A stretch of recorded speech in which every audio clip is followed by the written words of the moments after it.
Phone VAT বাড়ার আগে কিনবেন না পরে কিনবেন? যাদের পয়সা কম তারা অবশ্যই আগে কিনবেন, ভ্যাট বাড়ার আগে কিনলে আপনার লাভ হবে, স্বপ্ন পূরণ হবে। আর ভ্যাট বাড়লি কারা কিনতে পারবে? যাদের পয়সা আছে, ঠিক আছে?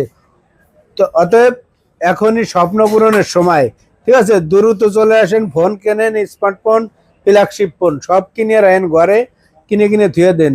৭৭% ভ্যাট দিয়ে কিন্তু কেউ কিনতে পারবে না। অতএব ২-৩টে ঘরে ঘরে ২-৩টে কিনে ধুয়ে দেন, যাতে একটা নষ্ট হলে আর একটা চালাইতে পারবেন। কম দামে ফোন অফার প্রাইজে পেয়ে যাবেন।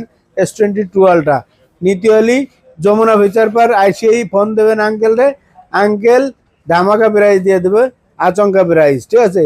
256 GB সিঙ্গাপুর ভেরিয়েন্ট দিয়ে দেবো মাত্র ৫৪,০০০ টাকা, মাত্র ৫৪,০০০ টাকা। যাদের লাগবো নিতে পারবেন, ঠিক আছে? একদম অফার প্রাইস।